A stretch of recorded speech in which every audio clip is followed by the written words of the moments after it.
আসসালামু আলাইকুম রহমতুল্লাহ। প্রিয় এসএসসি পরীক্ষার্থী 2025 আগামী 21 তারিখে অনুষ্ঠিত হতে যাচ্ছে তোমাদের গণিত পরীক্ষা।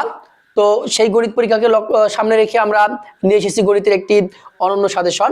তো দেখো, আমি গণিত পরীক্ষার সাজেশন এবং প্রশ্নের যে মান বন্টন সেটা নিয়ে আমরা আজকে আলোচনা করব।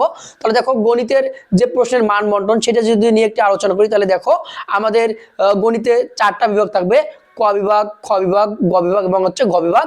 দেখো যে ক বিভাগ হচ্ছে আমাদের বীজগণিত অংশ, যেখানে 3টি প্রশ্ন থাকবে, যার মধ্যে 2টির উত্তর করতে হবে, যেখানে হচ্ছে 20 নম্বর। তো দেখো, খ নম্বর হচ্ছে আমাদের জ্যামিতি অংশ। তো জ্যামিতি অংশের মধ্যে থেকে আমাদের 3টি প্রশ্ন থাকবে, যেখানে আমাদের 2টি উত্তর করতে হবে, সেখানে হচ্ছে আমাদের 20। তো গ বিভাগ হচ্ছে আমাদের ত্রিকোণমিতি ও পরিমিতি, যেখানে 3টির মধ্যে 2টি প্রশ্ন উত্তর করতে হবে, যেখানে নম্বর হচ্ছে 10 দুগুণ 20। আমাদের ঘ নম্বর যেটা বিভাগ সেটা হচ্ছে পরিসংখ্যান, যেখানে 2টি আমাদের প্রশ্ন থাকবে, যেখানে একটি উত্তর করতে হবে, যেখানে হচ্ছে আমাদের একটি প্রশ্ন হচ্ছে 10 একে 10, মোট হচ্ছে 70 মার্কের লিখিত পরীক্ষা হবে।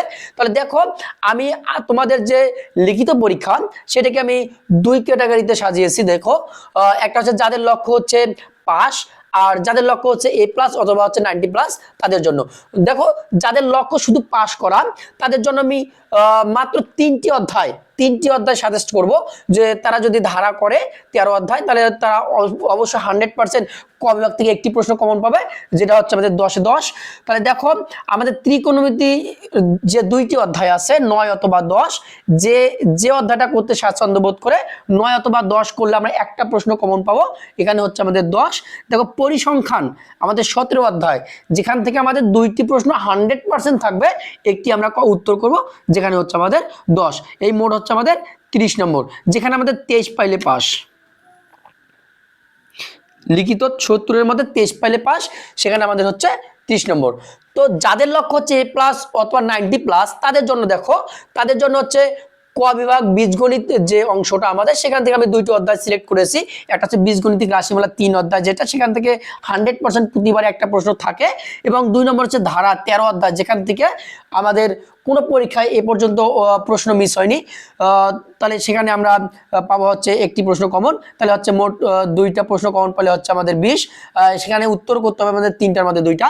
তাহলে দেখো, খ বিভাগে আমাদের হচ্ছে আমি 2টি অধ্যায় সিলেক্ট করেছি। একটা হচ্ছে ব্যবহারিক জ্যামিতি 7 অধ্যায়, আর একটা হচ্ছে বৃত্ত আমাদের 8ম অধ্যায়, সেখান থেকে আমাদের 3টি প্রশ্নের মধ্যে 2টি উত্তর করতে হবে। তাহলে দেখো, গ বিভাগ হচ্ছে আমাদের ত্রিকোণমিতিক অনুপাত এবং হচ্ছে পরিমিতি নিয়ে। তো এখানে আমাদের যেহেতু 3টার মধ্যে 2টা অধ্যায় আমাদের উত্তর করতে হবে, আমি পরিমিতিকে বাদ দিয়েছি, যেখানে আমি নিয়েছি যে ত্রিকোণমিতিক যে অনুপাত 9 অধ্যায়, এবং আমাদের ত্রিকোণমিতিক যে দূরত্ব এবং উচ্চতার যে অধ্যায়টা আছে সেই 10 অধ্যায়। 9 এবং 10 অধ্যায় যদি আমরা করি, সেখান থেকে আমরা 100% 2টি প্রশ্ন কমন পাবো। দেখো, আমাদের ঘ বিভাগে যেটা পরিসংখ্যান, একটি অধ্যায়, যেখান থেকে আমাদের 2টি প্রশ্ন থাকবে, একটি উত্তর করতে হয়। তো পরিসংখ্যান অধ্যায় যদি আমরা করি, তাহলে দেখো আমাদের 7টি অধ্যায় করলে মোটামুটি আমাদের 7/70 মার্ক কমন থাকবে ইনশাল্লাহ। আর যাদের লক্ষ্য একটু ভালো করা, 90+ করা বা 95 পাওয়া বা 97 পাওয়া, তো তাদের জন্য আমি সাজেস্ট করব যে এই অধ্যায়গুলোর পাশাপাশি বাকি যে অধ্যায়গুলো আছে, এই অধ্যায়গুলো MCQ এর জন্য আমাদের দেখতে হবে। কারণ যেহেতু আমাদের লিখিত 70, MCQ এ যদি আমরা 25+ পেয়ে যাই 30-এর মধ্যে, তাহলে আমাদের 90+ হয়ে যাবে। আবার তারপরেও যদি যাদের লক্ষ্য 90+-এর, তাদের এই যে আমাদের অধ্যায়গুলো ক বিভাগের অধ্যায় আছে, সেখানে তুমি যদি দেখতে পারো হচ্ছে আমাদের সেট অধ্যায়টা, এবং হচ্ছে 4-এর যে সূচক লগারিদম অধ্যায়টা। তারপরে তুমি দেখো, আমাদের জ্যামিতির যে অধ্যায়টা 3-4 আছে, সেখানে তুমি একটু এক্সট্রা যদি সময় পাও, তাহলে দেখবা হচ্ছে 15 নম্বর অধ্যায়টা। আমাদের গ বিভাগ থেকে তোমার না দেখলেও চলবে, ঘ বিভাগ থেকে তো আমাদের একটাই অধ্যায়। তো এতটুকু তুমি যদি পড়ে যাও, তাহলে ইনশাআল্লাহ তোমরা অবশ্যই 90+ নম্বর পাবা।